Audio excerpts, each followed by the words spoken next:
Halo semua, pada video kali ini saya akan membahas mengenai mata kuliah interaksi manusia dan komputer.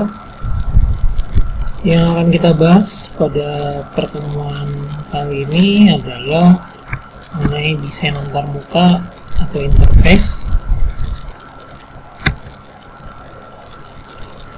Dasar desain antarmuka sebenarnya adalah merefleksikan model dari sesuatu yang diinginkan oleh user berdasarkan pengalaman dari software yang sebelumnya serta penggunaan komputer secara umum. Nah, dalam desain antarmuka ada yang namanya explicit dan imply action. Explicit action dan imply action adalah dimana kalau untuk eksplisit sendiri kondisi yang jelas dalam memberikan petunjuk untuk manipulasi suatu objek, sementara kalau untuk imply action kondisi yang hanya memberikan kesan visual untuk memanipulasi objek. Dasar desain antarmuka sendiri juga tidak terlepas dari direct manipulation, yaitu user mendapatkan dampaknya segera saat melakukan suatu aksi.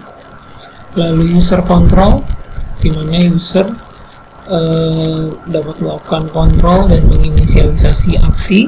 Lalu juga feedback dan communication, di mana apabila suatu aksi dilakukan maka user akan diberitahu terkait apa yang akan terjadi dan sebagainya.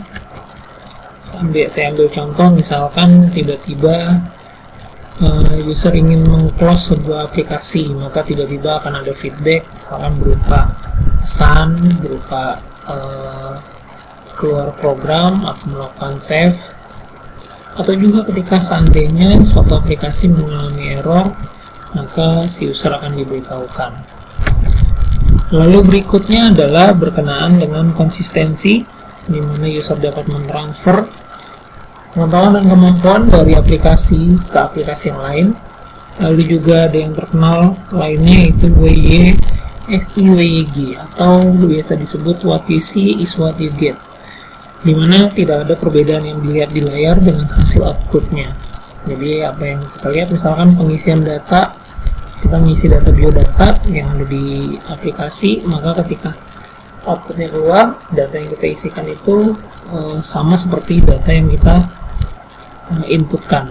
Lalu aesthetic integrity, yaitu informasi diorganisasikan dengan baik dan konsisten dengan prinsip desain visual yang baik.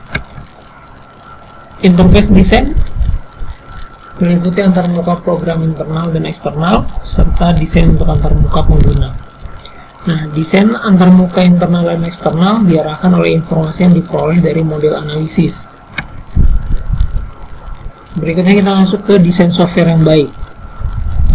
Ada beberapa poin. Yang pertama adalah high performance. Tentunya sebuah desain software yang baik memerlukan performance yang tinggi, kecepatan biasanya, lalu juga mudah digunakan, user friendly, serta gampang untuk dipelajari. Lalu penampilan yang baik, di mana user merasa nyaman dalam menggunakannya. Lalu reliability, kehandalan, sejauh mana suatu software dapat diharapkan melakukan fungsinya sesuai dengan penelitian yang diperlukan. Berikutnya adalah mampu beradaptasi, di mana apabila ada perubahan-perubahan teknologi, maka sebuah desain software yang baik bisa untuk beradaptasi terhadap perubahan-perubahan tersebut. Interoperability, software yang dibuat harus mampu berinteraksi dengan aplikasi lain. Biasanya ada fasilitas ekspor atau import. Contoh, mungkin kalau rekan-rekan pernah ngalamin di PHP Admin, bagaimana bisa melakukan ekspor dan import database. Lalu mobility, software yang dibuat dapat berjalan pada bermacam-macam sistem operasi. Nah, ini juga penting, bukan hanya sistem operasi. Misalkan rekan-rekan membuat sebuah aplikasi berbasis web, maka perlu dipikirkan apakah aplikasi berbasis web ini jalan di browser Mozilla, Chrome, Google Chrome, Safari, Internet Explorer, Opera misalkan, karena biasanya tampilannya akan berbeda antara satu browser dengan browser yang lain, maka perlu dicoba. Lalu berikutnya dalam mengambil keputusan dalam membuat desain, yang pertama, aplikasi semakin besar dan menjadi semakin lambat prosesnya. Ini harus dipikirkan. User interface pada aplikasi semakin kompleks, waktu yang diperlukan untuk mengembangkan fitur baru menjadi lebih lama, dokumentasi aplikasi dan dokumen help menjadi lebih melebar, resiko adanya efek pada fitur yang sudah ada, meningkatkan waktu yang diperlukan untuk memvalidasi aplikasi. Nah, poin-poin ini perlu dipikirkan karena seperti kita tahu sekarang kalau rekan-rekan lihat saja misalkan di e-commerce, awalnya mungkin hanya ada beberapa bagian, tapi sekarang sudah cukup banyak, bahkan ada game, bahkan ada sosial medianya juga, ada update statusnya juga dan sebagainya. Tentunya akan membuat prosesnya menjadi lambat, user interface-nya semakin kompleks, ya, dan tentunya bagaimana meningkatkan waktunya dan validasi aplikasi juga menjadi terhambat. Lalu berikutnya mendesain layout. Model aplikasi ada 3 model aplikasi. Yang pertama berbasis dokumen, yaitu menghasilkan sebuah dokumen berupa file-file yang nantinya bisa dibuka ataupun dirubah. Seperti apa? Microsoft Word, Excel, OpenOffice, CorelDRAW, Photoshop, dan lain-lain. Lalu ada juga berbasis non-dokumen, sifatnya tidak menghasilkan dokumen yang bisa dibuka atau dirubah kembali. Contohnya misalkan dokumen Microsoft Outlook, MySQL, MyOp, seperti kita ketahui ya, tentunya bukan menghasilkan dokumen yang bisa dibuka dan dirubah kembali, tapi dia sebenarnya lebih ke editor atau pengolah dari suatu data atau aplikasi. Berikutnya adalah utilitas. Aplikasi ini sifatnya adalah untuk penunjang saja, tambahan, dan menekankan pula pada style desain fitur aplikasi. Contohnya misalkan aplikasi musik, menonton video seperti Winamp, Media Player, Power DVD, ataupun aplikasi antivirus seperti Kaspersky, nonton, F-Secure, atau seperti Avast misalkan. Ini adalah contoh layout berbasis dokumen Microsoft Word, Media Flash. Lalu ini dokumen Microsoft Outlook atau MySQL ataupun MyOp, sebuah program aplikasi untuk akuntansi. Lalu ini untuk yang utilitas Power DVD. Berikutnya adalah terdapat 2 pendekatan dalam merancang tampilan, yaitu User Center Design Approach dan User Design Approach. Untuk User Center Design Approach, pendekatan perancangan berbasis pengguna merupakan istilah yang dipakai untuk menggambarkan filosofi perancangan. Konsepnya user menjadi pusat dalam proses pengembangan sistem. Sementara User Design Approach, pendekatan perancangan interface yang dibuat oleh programmer untuk user. Programmer berusaha membuat interface sebaik-baiknya berdasarkan pengalamannya setelah jadi diberikan ke user. Jadi perbedaannya adalah kalau User Center Design Approach itu berdasarkan dari pengalaman si pengguna, sementara User Design Approach adalah si programmer membuat sebuah aplikasi berdasarkan pengalamannya, lalu nanti hasil jadinya akan diberikan ke user. Prinsip dan petunjuk perancangan. Urutan perancangan adalah yang pertama pemilihan ragam dialog, struktur dialog, format pesan, penanganan kesalahan, dan struktur data. Lalu untuk perancangan tampilan berbasis teks, urutan penyajian, pelonggaran, pengelompokan, relevansi, konsistensi, dan juga kesederhanaan.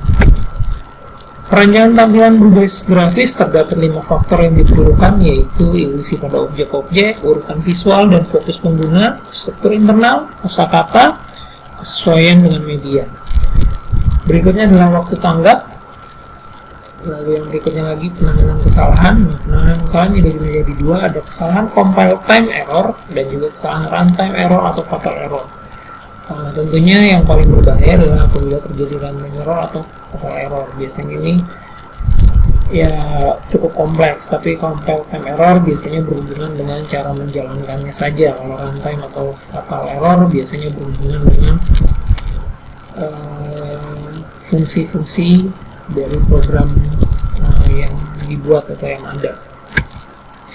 Piranti bantu sederhana. Piranti bantu yang dijelaskan hanya berbentuk lembar kertas kosong diberi nama dengan nama lembar kerja tampilan atau yang biasa disebut dengan LKT.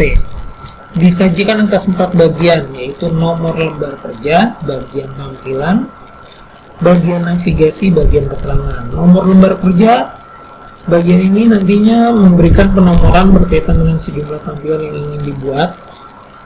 Lalu bagian tampilan, ini biasanya berhubungan dengan sketsa tampilan yang akan muncul di layar tampilan, kapan tampilan itu berubah menjadi tampilan lain.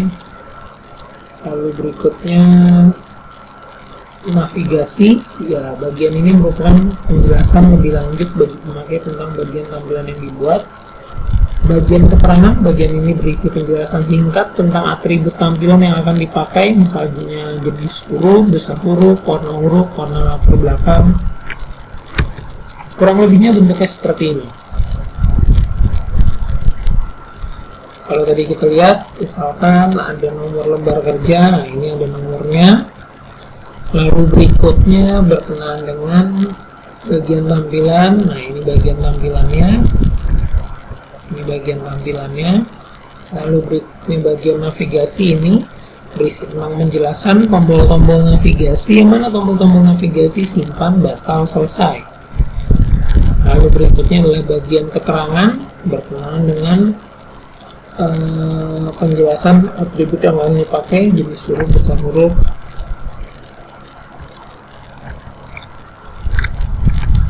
Nah, nanti kalian akan diminta untuk membuat tugas membuat tampilan lembar kerja LKP secara kelompok. Jadi mohon benar-benar dipahami terkait dengan lembar kerja tampilan LKP. Nah, untuk berikutnya adalah jaring semantik tampilan, dipakai untuk mempermudah programmer saat yang menulis program untuk disesuaikan dengan navigasi pada setiap lembar kerja. Pada jaring semantik tampilan terdiri dari 2 komponen, yaitu nomor tampilan dan transisi yang menyebabkan perpindahan ke tampilan yang lain. Contohnya kurang lebih seperti ini. Jadi sebenarnya ini lebih kayak struktur navigasi. Ya, kalau rekan-rekan yang belajar web programming biasanya ada yang namanya struktur navigasi. Nah, sebenarnya lebih ke gambaran seperti itu sih sebenarnya untuk jaring semantik tampilan. Oke, itu penjelasan singkat mengenai user interface. Tugas untuk rekan-rekan yang ini, latihan kasus ini tidak perlu dikerjakan, nanti ada latihan kasus di pertemuan 6 yang mungkin perlu dikerjakan secara kelompok. Oke, demikian penjelasan materi singkat mengenai pertemuan kali ini. Terima kasih, saya tutup. Wassalamualaikum warahmatullahi wabarakatuh.